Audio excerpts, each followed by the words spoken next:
Um, um, we create a Wi-Fi network in a part of the city in Miami that has a very low internet penetration. We were worried about the people not connecting because we thought that, well, everybody have internet in their phone, but actually the community connected to the Wi-Fi network, and we had the possibility to show them the digital footprints they were letting in real time over a web browser XR application. And we bring together artists and policymakers to create a workshop around this idea of the public space and the internet as a public space, that it was a partial success because Irma, which was a big hurricane, hit in the same date of the event, but we create the foundation of what we are doing today as part of the program, is to bring the community the awareness, the necessary awareness about what digital or physical infrastructure of the internet means in society, how these impact our lives, and how can we create connection between artists, practitioners, and technologists in a way that this awareness became a culture and a way to find new maps and new way to organize our digital realm. Yeah. So on Mo Foundation, we be focused on this for several years now, and we are making our current exhibition program like a lab where we can address these problematics in a way that each artist or each practice made by the artist, it has a resonance on this context, and we bring the community to participate through workshops, through even helping the artists economically to succeed in their projects, and that's bringing new relations, new economic relation and new artistic approach for the community. So we are doing that right now on MOD, and that's part of what we want to do. We are thinking also in continuous this Wi-Fi network for the community, creating like a roadmap so that people can share the internet. And like when you are in the airport and you have this pop-up website, we plan to put our onland.io platform as the welcome page, so that people can enter in the virtual realm we're going to be creating as part of this communication of community, artists, policymakers.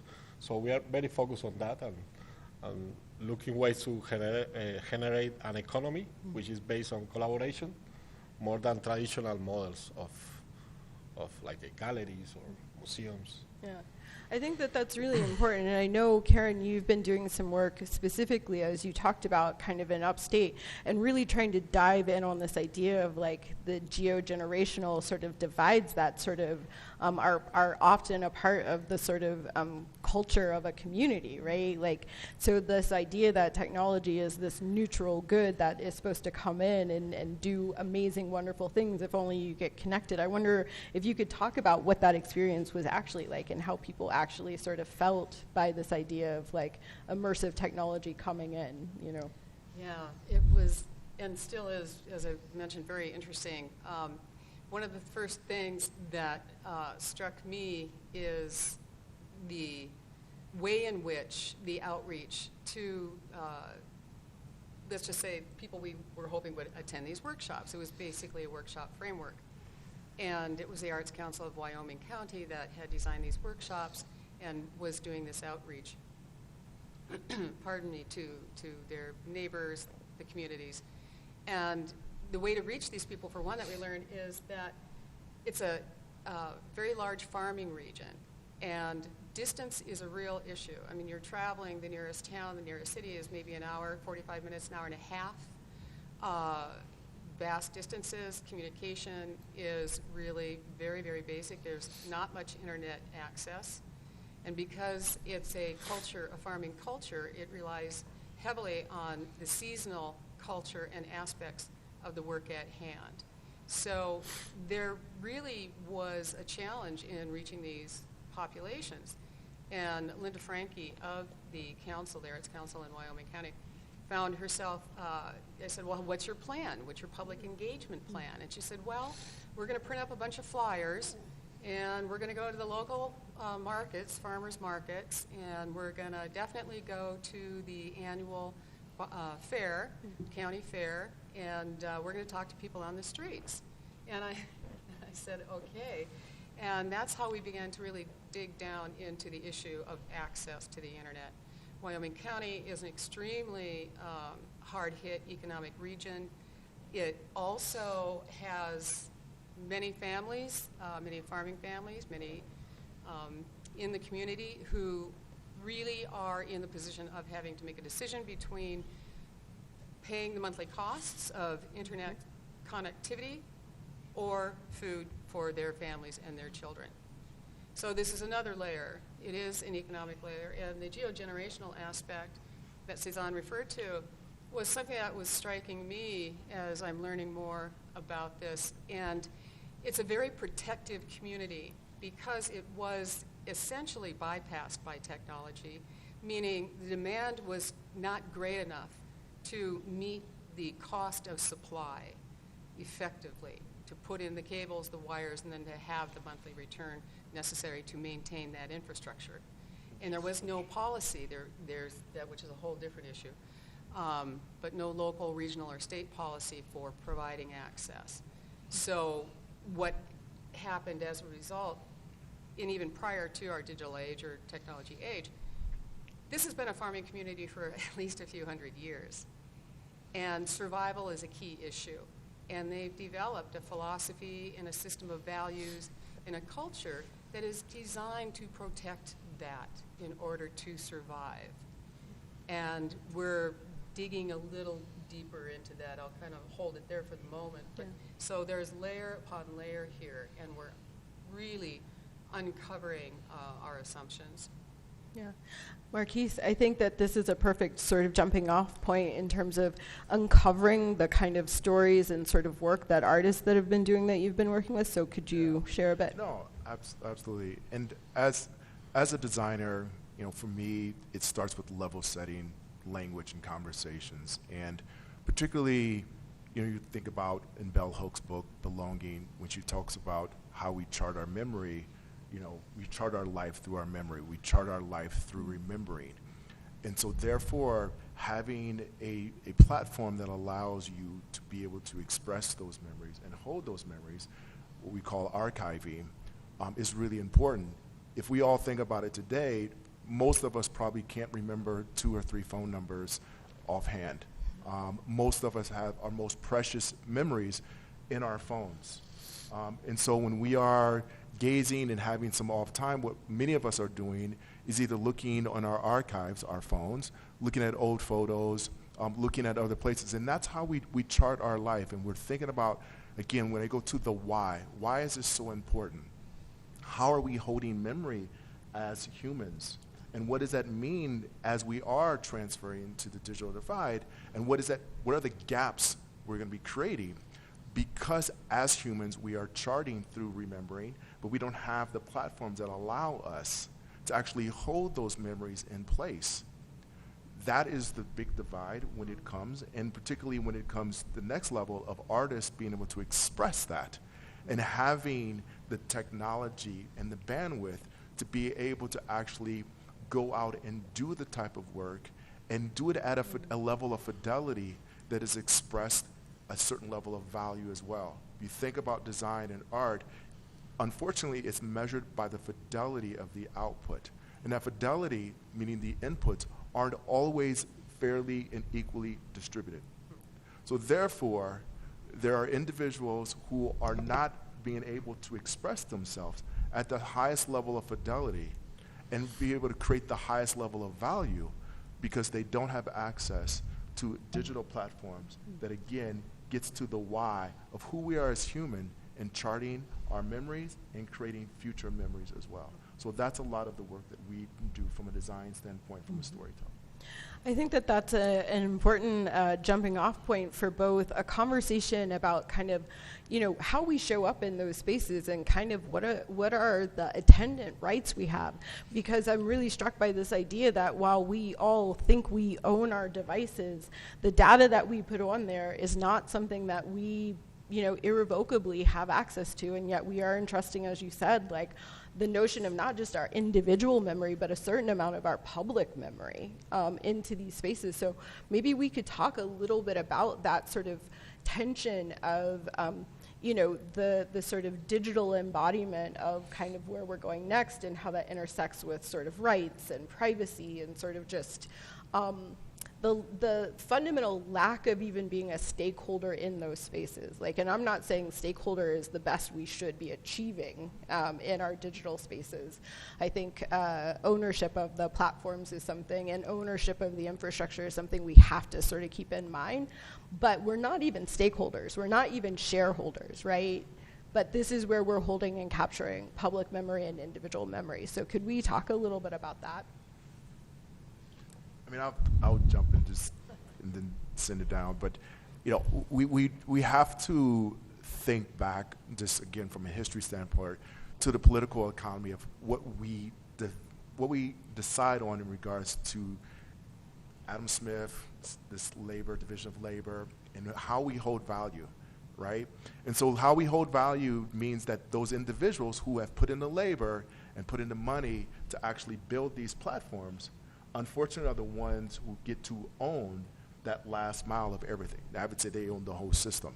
Therefore, when we put content out there, it is very difficult for us to try to argue our own ownership of those places because of the way that our political and social economy has been constructed, and that somehow, and this is the fallacy of Adams, that really discusses, if they are doing well, then that we are all doing well. If you have an iPhone or if you have an Android and you get to have this, then aren't you happy?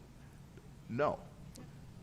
And that's where we have to start to ask these bigger questions in regard to access and ownership as it plays into the economics of how we're establishing ourselves and who owns and who has rights. Yeah. And I'll pass it. Yeah. Anyone else want to jump in? Well, I think there is a new digital frameworks that will allow a different relationship between content creators and content consumers, and that is related to the blockchain and how we can perhaps tokenize process that can have transparency and accountability, to the different virtual ecosystem. And there is a lot of R&D, research and development, that we need to do as organizations. But I think there is a path there that no matter who owns the servers or the backend, the accountability is going to be public, because that's what blockchain networks do. And it's also something that can be used on the budget side of the projects. So I think that decisions should be made by the community, and the community should decide how organizations should be, developing their own projects, and less the, people like us that are representing that organization. And there is a way to solve this, but it has to be through research and development and using this blockchain technology as part of that. So ownership could change in a way that we use different mindset and frameworks. And, it's not the same database that is stored and it's not public, because there is not a consensus on that community about that kind of type of things. But when there is transparency and accountability on the level of blockchain technology, that could shift our current states of things, that is for sure compromised by corporations and corporate software, Oh, well, I'm listening to the two of you, and I'm trying to, wow, how to step in. My mind is exploding. Well, you talked about the archiving. I mean, I think that's kind of where I was going with our conversation before, about who gets the archive and how do you start to think about the archiving those memories. Yeah, and I'm over here responding with the idea of language and the ability to talk about these issues that Rodolfo was sharing, and then this over here. Well, what we were also sharing a moment ago that was part of the panel is that I'm working on an archive. And what I'm learning is, as many of you certainly may already know and be involved yourself with your own archives if you have an organization or even your own body of work, is that there's a lot of decision-making in the process. But sometimes, and there are more and more I've been seeing in the field, individual nonprofit organizations saying, well, we have a body of work. We're 20, 30, 40 years old now. And so we need to protect this work, to tell our story, to say who we are, and to share that out. And then you have the librarians, and then you have the institutions, and then you have the archivists, and you have this whole remarkable existing structure that's thousands of years old, actually, as archives go. And so it also becomes, in that process, how do you begin if you are not a part of that institutional or larger structure, because of the issues of preservation, because of the issues of, if it is digital or if it is technology, migration. So there is quite a conversation that can yet be had. And I think one of the toughest things, this is moving maybe off the point a little bit, but what I'm working with is what do you save and what do you not save? Right. And I think that's something we all have to ask ourselves. So it's not just, anymore whose story is it, but what story is, what story are we telling? What story am I telling? And maybe, when it comes to the fact of managing whatever archive, large or small it is, that's going to be a very, very critical question. Yeah. I mean, I think that it also poses questions about how do we sort of create much more restorative opportunities for archiving and storytelling that sort of correct the record and amend the record. So it's not just in the future forward tense, what do we keep, what do we save, but what do we fundamentally need to know about who we've been, where we've been, how we've been, and who has been unvoiced in those platforms and in those spaces. And I think that, there are a number of artists and creative practitioners using XR and VR to sort of do that work, right? To sort of give us a different layered reading of both physical and layered environments through storytelling, but then also, correcting the record, right? Yeah. And that's, having the, go ahead. Oh. Go ahead. Go ahead. This is a quick one.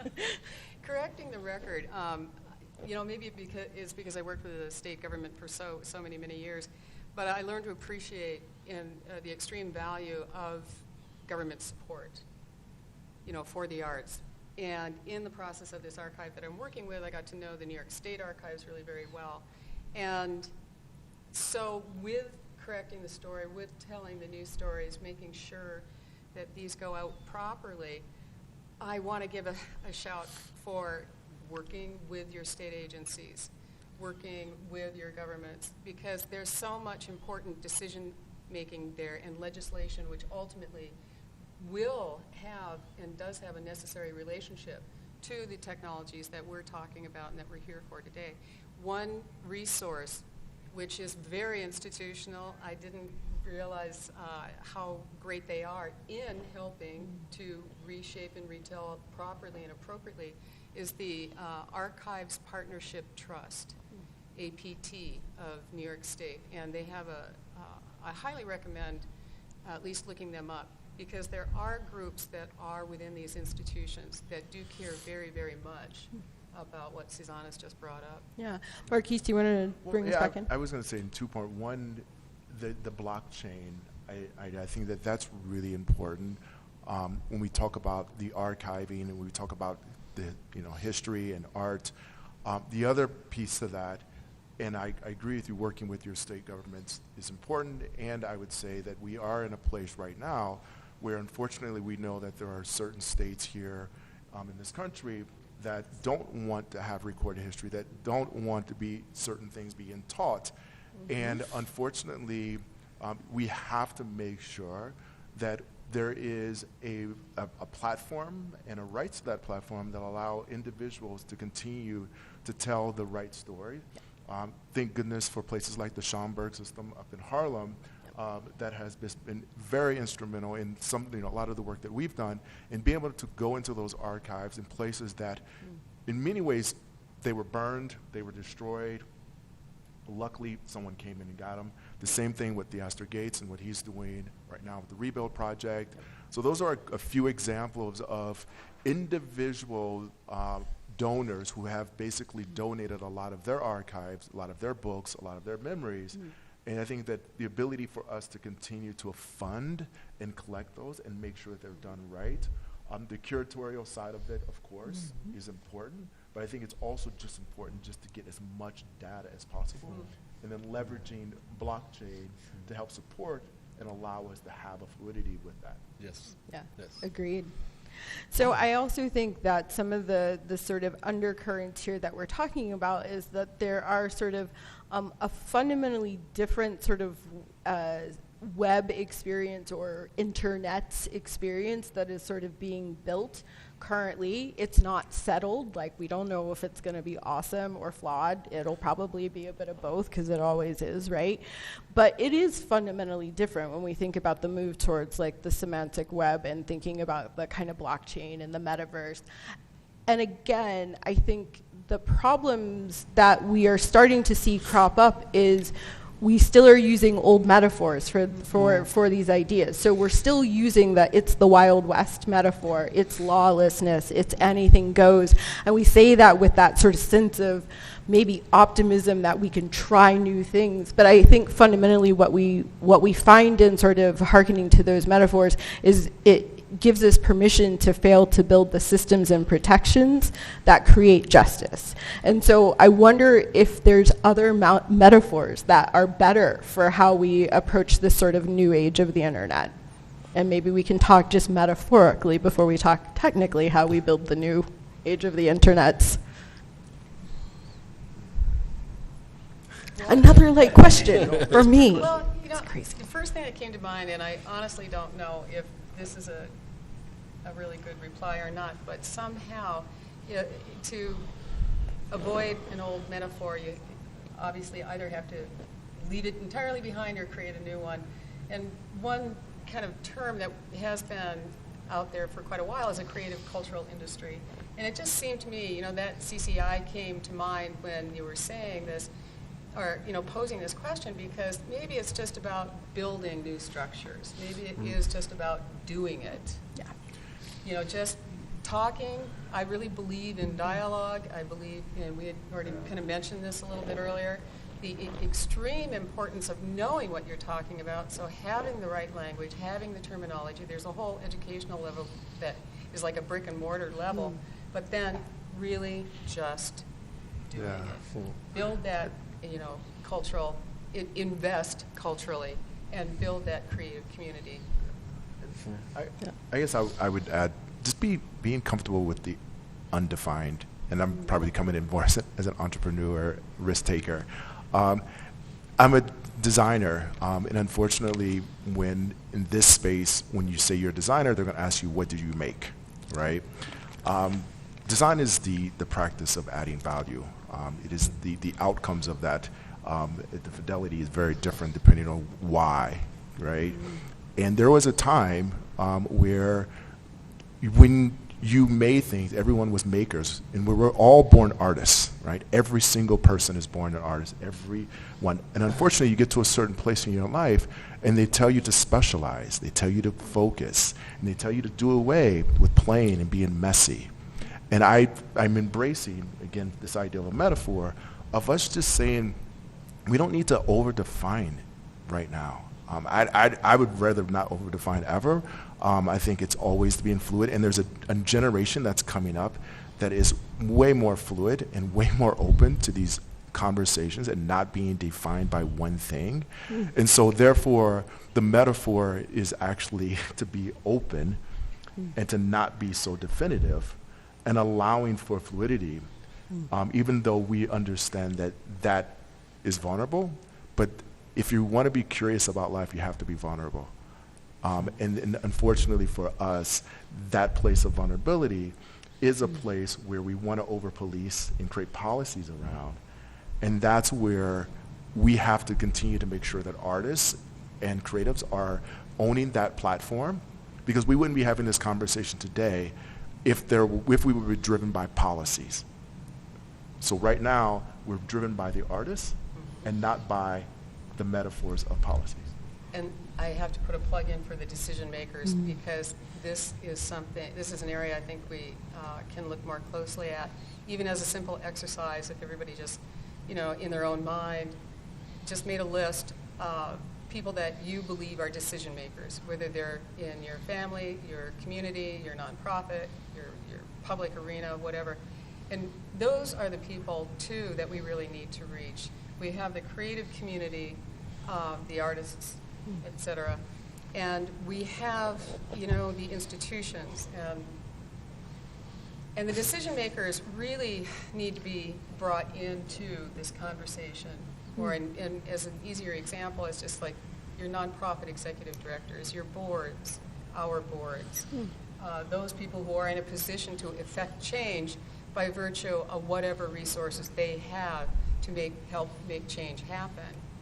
And through the larger practice of dialogue, begin to address the myriad things that we're laying out here, but toward building or not, designing or not, sometimes, saving something or not. Yeah. But that dialogue through the decision makers at a certain kind of level, I think, is an incredible resource. But those decision makers are gone. But I'm saying, you take about YouTube. No. There's, again, this is what the panel is, going back and forth, because I don't believe that. You think about this next generation who are going on YouTube, who are going on different places. They don't want a decision maker. They don't need a decision maker. I'm an advisor for Creative Capital, and what I really appreciate about Creative Capital is that they provide support, they provide insight, and they get out of the way. And for me as a designer, the most important thing that we do at our firm is become invisible.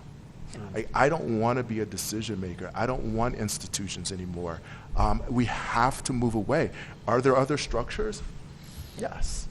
Let's be creative about what are those new structures versus decision makers, because at the end of the day, we should be in a room and not even know who the decision makers are and who the artists are, because we're all aligned around moving content. Well, let me just. And I think this is so. I think that this is what's fascinating for me is this idea that you're an artist. You've also built an organization. You also have a for-profit startup, and I see this idea that we wear multi-hyphenate identities and multi-hyphenate legal structures in order to sort of do the work that we're trying to make happen in the world.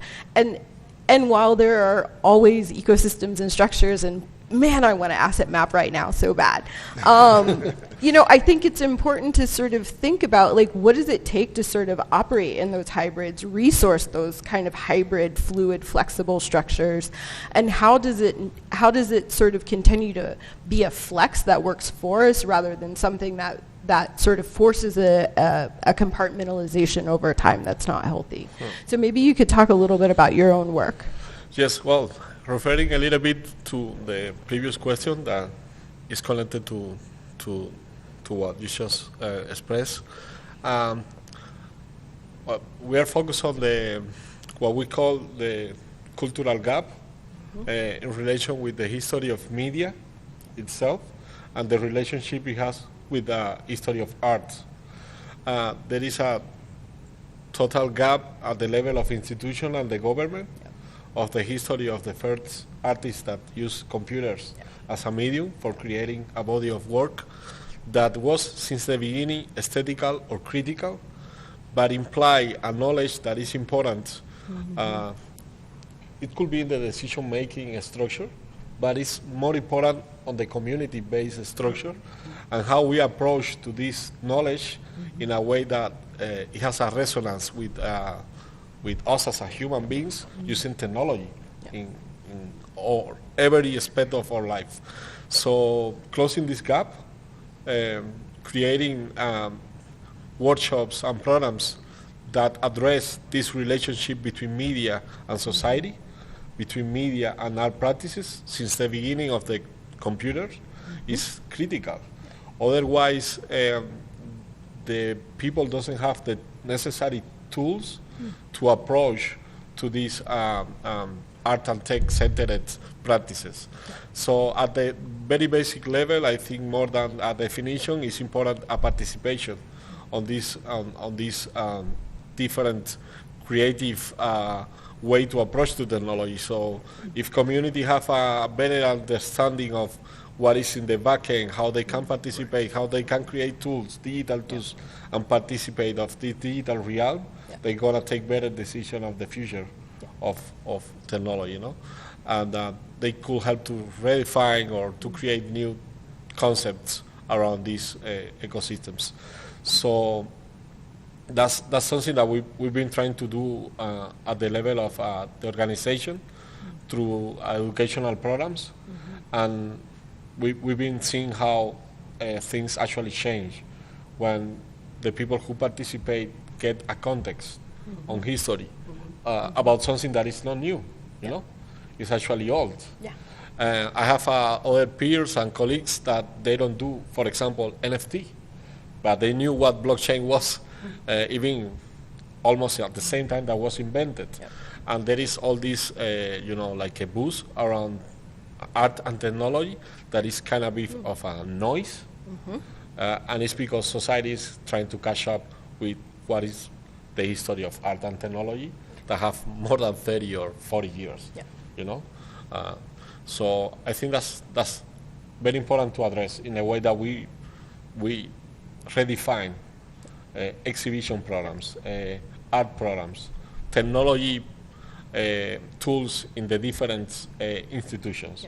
Because otherwise it's gonna be like, you know, buying expensive devices and headsets, and there is not a cultural framework to deal with these new physical interfaces and virtual interfaces. That is, in my opinion, what is happening. The people ask about metaverse, no? The internet is a metaverse. It's a 2D metaverse. If there is a future metaverse, it should be like a web-based, or at least in the same level of web browser, you know, protocols. And it will be something about the shift of the interfaces, how interfaces became immersive, how we connect with machine in immersive interfaces, and how we have real-time servers backing up our conversations, or how we share the files and how we tokenize that. That's the future of the cultural shift we are living in, and that's more important than the definition of metaverse, you know? Exactly. So I mean, I think it goes to some of the conversations that we have about what happens when all of a sudden you don't have just portable avatars across sort of different mediums and spaces, and also in sort of physical reality, but also how you carry like that sense of like portable rights and principles and privacies across each of those sort of domains too. And it strikes me that like underlying a lot of what we're talking about is this idea of fundamentally those of us that sort of see technology as part of embodiment and part of embodied practice and part of an extension of our meat selves, I guess, as opposed to sort of really this idea that tech is only ephemeralization. And I think so much about how we order and organize society invisibilizes the idea that tech is cable and hardware and supply chains that end in labor practices that are extractive, in mining practices that are extractive, that you know, most of these, you know, the base technologies are developed through gray patents, through military systems that then get privatized and then monetized, right, and scaled. And so I wonder if there is this sort of conversation about if it really is the pipes, if it really is the roads, right? How are we able to really enact a kind of governance on or ownership or participation in that really gets to say like how that should be built? And I know blockchain is one of the ways that folks have been able to kind of harness some of that, but I think that there are many other models. So maybe as we sort of do our final wrap-up conversation before we go to Q&A, we can sort of get some ideas from you about like what are some of the other building blocks of both either governance or physical systems that you would like to see the internet embrace? Yeah, I mean, I think that this is where government can play an important role. And I think that we have to look beyond, this return on investment when we think about this rural community, when we think about particularly communities in the Midwest that aren't a part of rural, but they've shrunk in size. We think about the Rust Belt through Ohio and Indiana. A lot of those small towns, they don't have 5G. And they are only, I mean, think about even Cleveland. There's areas in Cleveland that don't have it as well. And so I think this is where government can get involved and really help to make sure that this is funded appropriately and access is also made equitable. Well, thank you. And of course, I'm thinking about the rural populations as we're going through this, because that is my focus right now and area of study and learning. But while you're talking, it again, the word fragmentation came up, and I forget in our prior, maybe Rodolfo, you brought the term up, someone did, about the concern for fragmentation in our society when we talk about technologies. And as we're talking about technologies, because just, and not to sort of bludgeon this poor rural issue, but it is such a glaring example of fragmentation and circles us back again to what is really kind of an environment and an ecosystem of necessary partners. Some we choose and some that have simply resources that are participating in a way that can be influenced, I believe, and through this dialogue. But so anyway, it's just a reminder that as we talk, there is a fragmentation, and there are vast populations who are not really able to engage because they don't have the vocabulary, the language, the exposure. Bringing artists into this area was really challenging, and instead of one of the artists that we had chosen, because there was such resistance in the community, they actually feared the technology. They thought it was scary, and they called it creepy. And they didn't know if it was safe, physically safe, to put something on their heads. And some of the families did not want their children to participate in these workshops. So, these are two extremes of the conversation that we're having. The resolution there was decision making. But anyway, it's empowering this community to make the decisions that they want to make for what is best for their community. And they said, ultimately, no, we don't want this workshop. So instead, the artist came forward as this wonderful intervention. And she came forward and she said, well, look, okay, that's great, that's fine, that's what you want, but can we talk about why? Can we just look at what is the resistance and build maybe some understanding and then take it from there? And that, again, is that, leaving it open-ended in a way, but again, the value of dialogue. And so that's actually going to happen in a couple of months, that particular dialogue with that community. The artist is simply going to come and sit down and just be there for them to talk to. Yeah, that's great. Oh, I don't know if we have time. We do have time. I got another time check, so we have a little bit more time before we actually get some Q&A from other folks other than me. So. Well, I think beside the blockchain technology, it's difficult to think a future where we can have a real accountability and transparency, and without that, it's very difficult to imagine a different structure that can help on this. Perhaps we need to think of different applications for the blockchain in relation to these problematics, but it has to be in a way that the community can actually see what's going on with the different proposals, budgets, curriculums, missions of the organization, and to participate on real time, which is not happening right now. We have,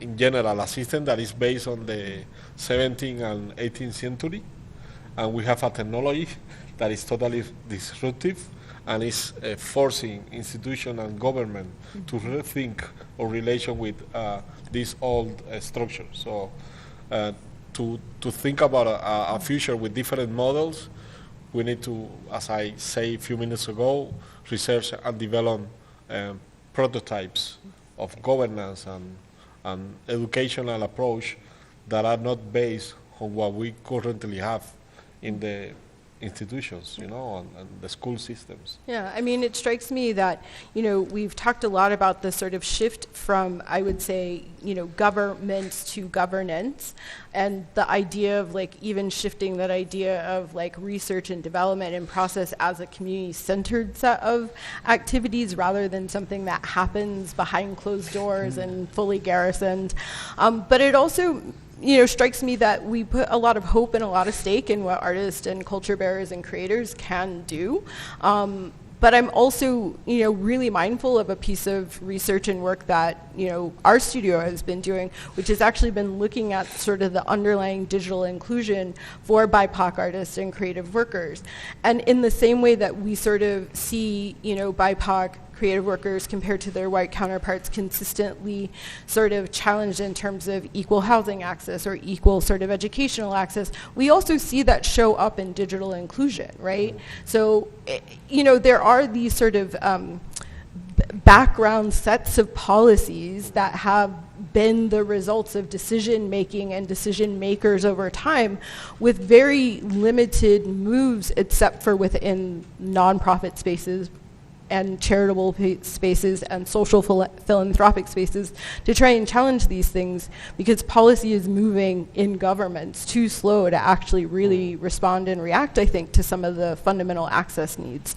So could we just, shift and think a little bit about what we can do to support sort of BIPOC artists and creators and others to sort of make sure that they have equal footing even in this conversation and in these spaces compared to their white counterparts, just as our final shout out before we actually do get questions. Yeah. Definitely reaching the populations that have not been engaged.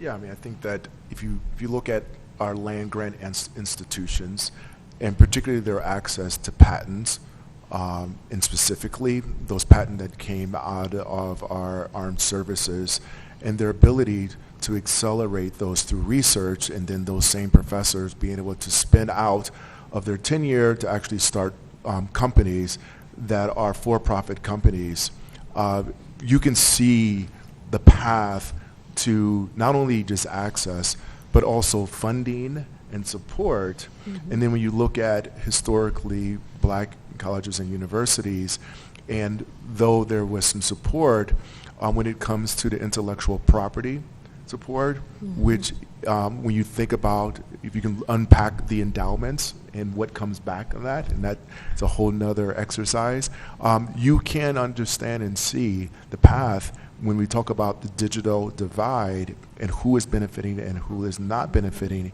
both at an education level and at a funding level, revenue level. And those are the places that we do need to unpack even more to make sure that we are building a more equitable, just system. Yep. There was a recommendation in a think tank leading up to inform the immersive tech, based on what you're saying, in a sense that one of the participants in the think tank, and these were just community members, largely nonprofits throughout New York State, and their staff, and they said, well, what about the cell phone? What about taking a really good look at the cell phone and the current generation, and what can we do with that technology that does seem to be something that largely rural as well as urban populations have? That seems to be the most universal technology in our hands right now. Right.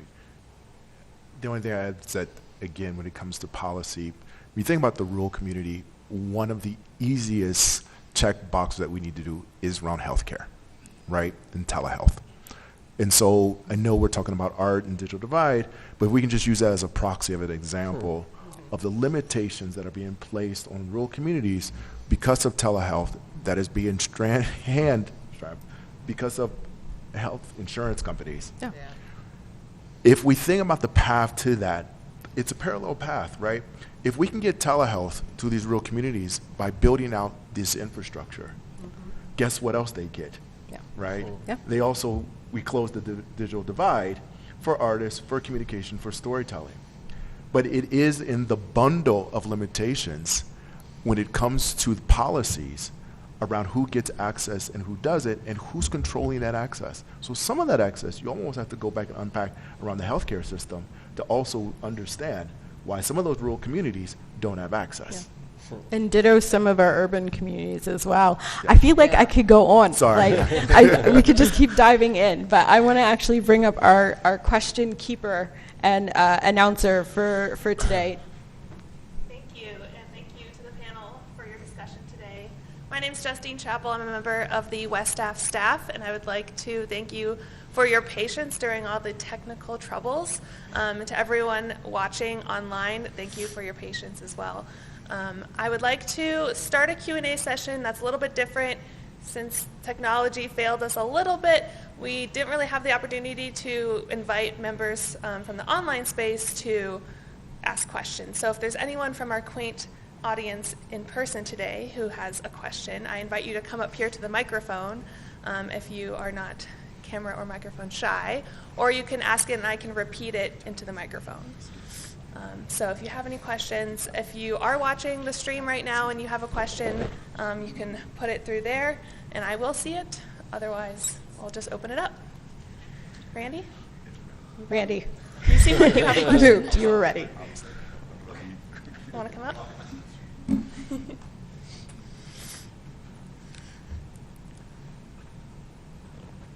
Hello. Hello. I'm Randy. First time, long time. You're all very smart. Thank you for bestowing all of this brilliance. And I've learned a lot already, so thank you for that. I wanted to pull on the thread. I think Rudolfo, it was you who talked about this idea of prototyping governance. And I think, Marquise, your explanation around land-grant universities to patents to research to tenure-track faculty becoming business entrepreneurs and the cycle that builds the outcomes that we have now. So that was, I've never thought about the land-grant connection to the sort of patent pipeline. I think about it a lot in terms of public policy and the public policy choices that we've made over hundreds of years, leading directly to the outcomes and inequities that we live in today. How can technology, blockchain, the tools and the infrastructure of contemporary media allow us to prototype new systems of government or governance? And Cezanne, it's also connected to something you and I have talked about a lot around just research and development. We don't think about the sort of future imaginaries of governance or product development from the sort of creative or nonprofit side. That's the domain of military and government usually, or large corporations, land-grant universities. So I'd love to hear your thoughts about how prototyping government or governance could work, and in particular what that looks like in the context of emergent technology. Yeah, maybe Marquise, you start us off, and then we'll go with Rodolfo and see how we get.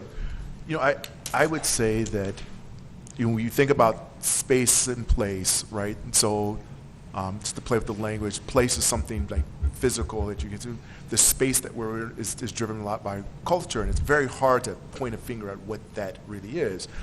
And so we do need new mechanisms to understand what those cultures are. Now, that being said, we do have things like land banks, right? And so our ability to think about land banking and making sure we're protecting certain neighborhoods. Now, the other side of that is how do we start to think about the cultural banking of content and our ability to actually start to build platforms that allow us to have this. And I believe that this is some of what you were saying around the blockchain. And again, I don't know if blockchain is the perfect platform for that, but I do believe this collective sharing, land banking, community owned, is where the movement should be. And the governance around that is probably going to be driven through first some behavioral cues and understanding, which is what a lot of what's going on right now. And then from there start to create frameworks for those behaviors that start to lead to particular types of policies. Go ahead. Well, I think that in this case, prototyping governance is about real-time decision-making options for the community that is participating in a specific project. If we have the technology already to create these kind of platforms, where, for example, the decision around one specific topic that is important for a specific community, and they can decide in real time, and this decision-making is tokenized and registered, it brings transparency and bring a level of governance that we don't know nowadays. We are stuck on political structure and representation of reality that are not connected to the persons that are participating in this ecosystem. So I think prototyping new model of decision-making on real time, it will shift the way things are stuck in the past right now at the level of government, governance, art and culture, and in general in our society. Yeah. I mean, it strikes me the kind of parallels with this kind of conversation around the land banking, that we don't have a similar system of IP banking, right? Like, we're just about to deal with sort of physical property rights and how to disrupt that sort of initial sort of commodification of land and space that gave rise to Adam Smith and capitalism and blah, blah, blah. Okay, but like, you know, we haven't yet even begun to sort of think about what collective ownership of IP is, and yet we do have ready models because our government holds collective IP on our behalf that we pay for through our taxes.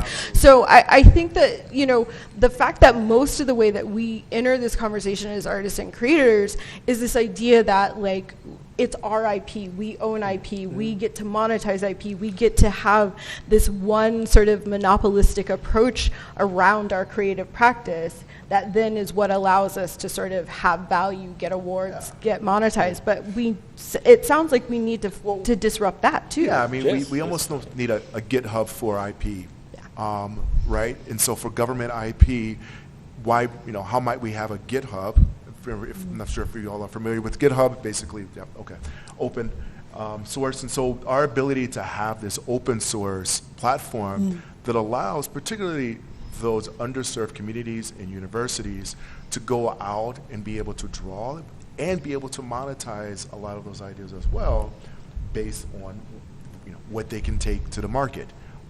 Having that as an open platform, I think will help to accelerate and expand the digital divide from that place of intellectual property. Obviously, we need to be able to get the tools and everything else, which is another conversation. But I think it could be a beginning of something. Yeah, that's great. Other thoughts and ideas? Sorry, that one just cropped into my head. I was like, let's disrupt that. Okay. Other questions? Yeah. Do you want to come up and ask a question?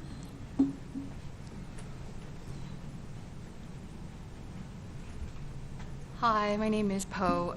This question is really for you, Karen. I think it's really interesting as you're talking about archiving. It's something that I think a lot of Indigenous communities are thinking about. So my question is, as you're doing this, how are you involving communities, specifically thinking about ensuring and respecting and reflecting community desires? Because there are a lot of Indigenous communities where archiving is not something that's a part of their identity, right? Specifically in Samoa, there are a lot of like stories and symbolic references that aren't intended to live in a digital space, that are intended to be written down. And so how are you thinking about that in your work? Great, thanks. Well, I think one of the first things I'm going to do after the conference is send you an email and talk with you more about this, because actually it is in this particular project the next question. Having learned what I've learned along the way, having charge, really, if you will, of a very specific collection that already existed. So my job was really to literally either let it be thrown out by the current holders or do something with it. I mean, that was actually what was said to me. And it took almost 2 decades to do something with it. And that incorporated the New York Public Library for the Performing Arts in New York City, originally Donnell Media Center, and then for other reasons over time. And you have to keep in mind, too, that the collection that I was working with is a media art collection. And preservation as well as migration and even just plain old archiving, cataloging for a collection like that, when I began working with it, was still very new. So it went through the hands of different institutions over time for those who could manage it. And that actually was a learning curve. So that is something to be understood right there when a collection, if one wants to collect something or hold or archive something. Thinking in long term from the beginning is essential. Now, we're really at the point where we've effectively completed all the steps necessary, largely, for the archiving, the cataloging, and the online finding aids. So I was, again, talking with Marquise about this a little bit and saying, we, meaning there's a small group of us, are moving into the next stage now. And it is that very stage, having become aware of the communities, the organizations that we know, the individuals that we know within this particular community of media arts, talking about archiving outside of the institutional structures that exist. We haven't gotten as far as looking at communities who may not want to, or it's not a part of their culture, or it isn't the objective, if you will, of that generation. However, but I would really like to talk with you more about it because it's just now coming up, and we could really use some perspective. It'd be great. Thank you. We have time for one more question, after which I'll pass it back to you, Cezanne, to wrap us up for the day. So, Sounds great.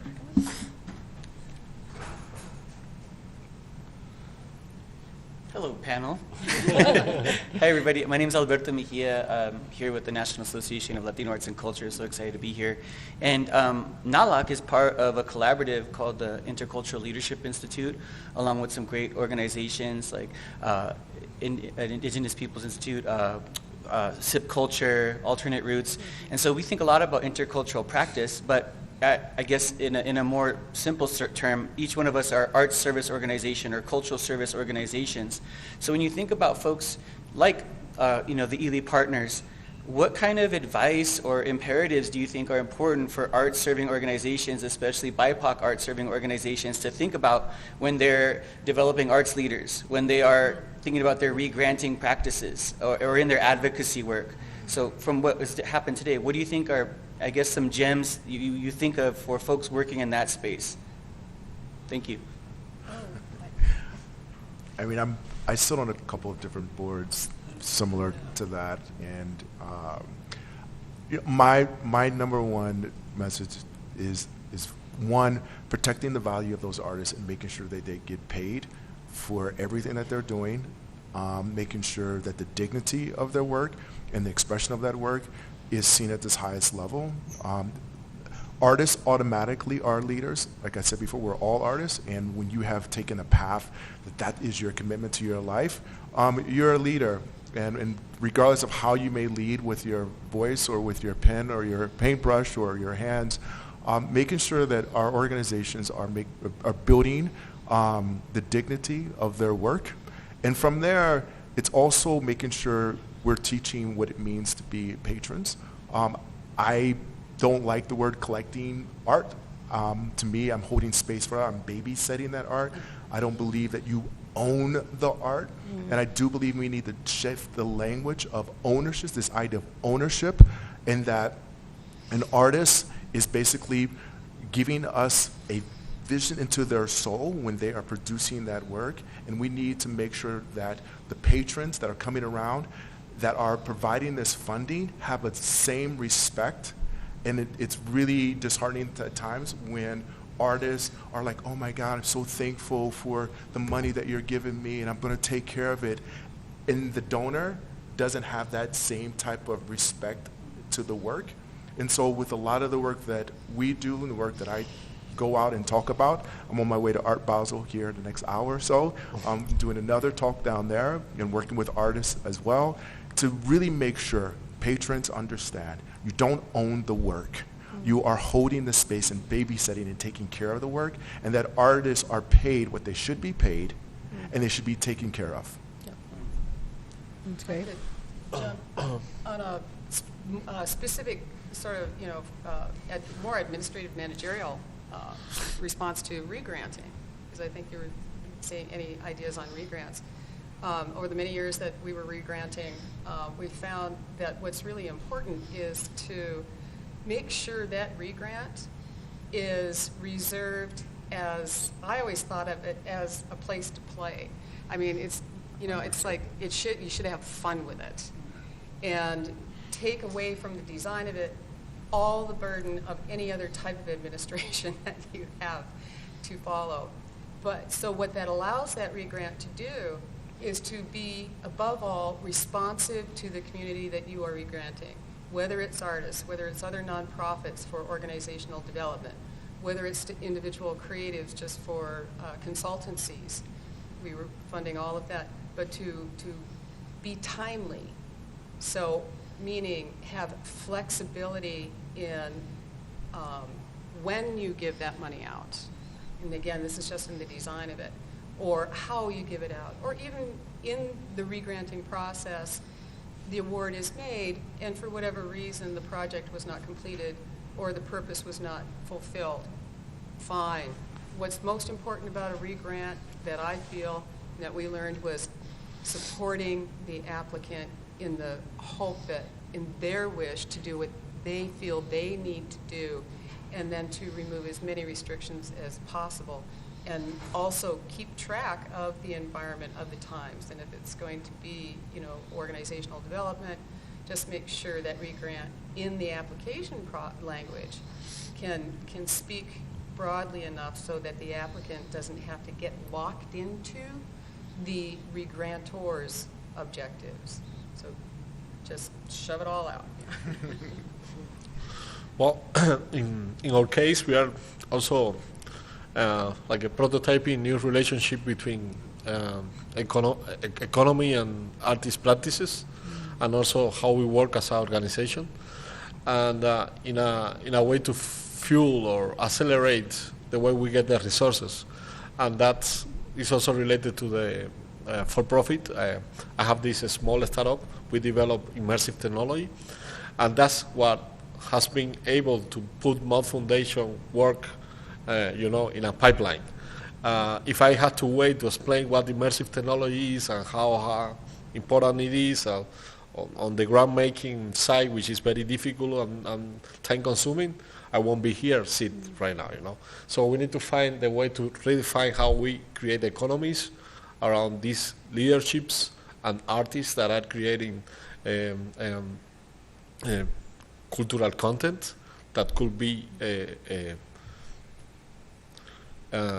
spread through digital tools. You were talking about GitHub, I think. We can think or imagine like a kind of version control cultural repository where we can participate as a whole, as a culture, because again, these real-time tools allows us to be part of that ecosystem in a way that we haven't, been able until now. So how we create the right tools to create cultural value on the digital realm that could be actually accessed from everywhere and decentralized, it could be a new way to grant, a new way to participate in the community. Now that I met you here, for example, that I know the work that you are doing, I feel more related to the idea of participating in your process with the tools that I have. If we can create an ecosystem where that is available, like a control version repository, for cultural exchange, and it could be on a blockchain network, that will be a different way to approach. And then the government can participate, but the decision going to be taken by that community, So that's a way to... We are working in a prototype, which we call it ART, which is Art, Community, and Technology. What we want to do with the virtual metaverse or immersive platform that we are creating is to generate on real-time connections that create virtual spaces that could become hubs for a specific interest. So if you are a startup that is interested, for example, in my case, in supporting artists that use immersive technology, I have a space where I can, take decisions on real time without having to have mod foundation in the middle, taking decisions by me. So I'm even experimenting to lose control and power and to create a governance that is more community-based. That could be an approach. We are trying to prototype that in the coming months using the exhibition we have right now. And, I will be sharing. That sounds great. So Thanks, I think yeah. I'll take also a final response to this, which is to say, ask yourselves where digital transformation sits at in your organization. What is the kind of data that you need to know in terms of your stakeholders and constituents in terms of digital inclusion, but also how do you sort of make space in those organizations for artists and creative technologists and designers who can come on board and imagine with you. So maybe it's about creating those kind of fellowships, those kind of artists and technologists and residents inside of those organizations that help you do that lift, rather than thinking that as a nonprofit organization you have to solve this alone, or that this is a solvable solution. Because we're talking today about blockchain and metaverse and a number of other sort of emerging technologies, but we're going to be talking tomorrow about something else within technology, and that's what I mean about this as a persistent condition that we tend to only want to treat as like the rising action around Web 1 or Web 2 or Web 3, rather than something that we have to continue to grapple with as part of an ongoing, way that technology is weaving and has been woven through society, right? So we might talk about digital technology, but I'm always mindful that my eyeglasses are a technology that help me see. Right? So there has always been assistive and enabling technologies. We now need to think about societal level, game-changing technologies that move us forward into more just, equitable futures. So with that, I'm going to say thank you so much to the panel. Thank you.